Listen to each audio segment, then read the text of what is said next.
was like getting all the rust off and off the bye, and I mean, obviously the joy and confidence of this group hasn't diminished. But tell me about getting ready to play this big game. I mean, the bye week was nice. I get the rest and just sleep in. But the confidence is, it's always been there. Mm-hmm. But now we're just seeing how, we actually buy in and, everybody playing on the same level.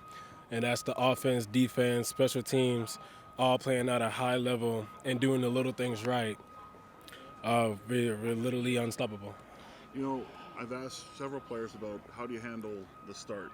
And it's actually, I think it was Devondrick Bynum on our postgame show that offered up that we remember 0-7. We don't want to forget it. Mm-hmm. It's a chip on our shoulder. And, Gino Lewis said the other day, we're not far removed from 0-7. So has that been kind of a motivator of, look, we got to keep this roll going? There's several things that keep you motivated, obviously, but is 0-7 one of those factors? Because you were so close in those games too, right? Yeah. It was definitely a motivator, and it definitely, it put definitely a chip on our shoulders. Mm-hmm.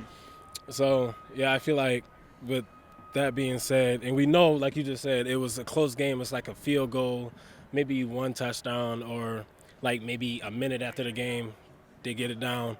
So us knowing how good we were and just losing by just that small little, point, it shows that we can, win games. It's just doing the little things right and executing the plays.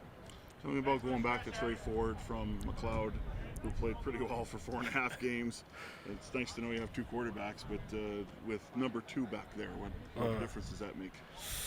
I think it makes a lot of difference because Trey is a runner and he's also a threat in the air also. So having him back there, I think it'll help me tremendously in the run game as well because you can't forget about Trey. And then if you do forget about Trey, he's going to make you pay for it. Right. But then if you forget about me or J-Rank, we're going to make you pay for it anyways. Mm-hmm. And then he could sling the ball too. So there's that. He's a dual threat.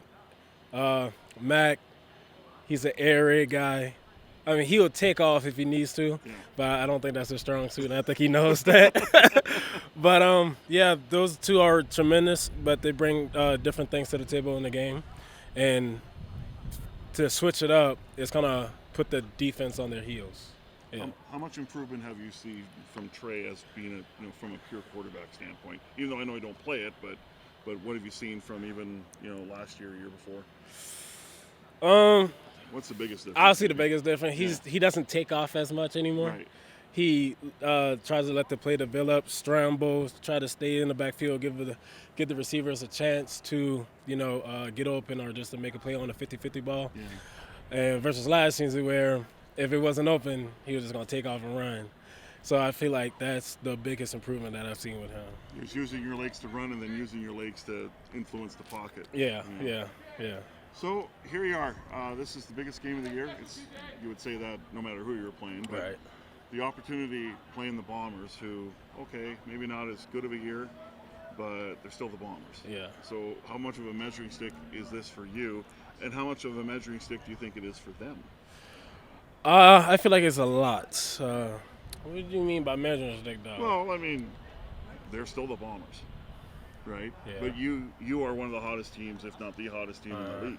So it seems like it's a measuring stick both ways. Oh, I see what you're saying. Yeah. I mean, like you said, they're the Bombers. They have a great running back, Brady Oliveira. I believe that's how you say his name. I don't know. The defense, their defense, secondary, they're great. They got threats, in the passing game and as well in the running game. And then same for us. So I feel like it's going to be a great even match. It's going to be a close game. So it's about who makes the less mistakes and makes the big plays that will come out on top. And establishing another win at home here. It'll be a third straight win at home. Dang, for real? See, I don't pay attention. I just care if we win or not. It hasn't happened in a long time. Yeah, but let's make it a third. Let's do it. Yeah.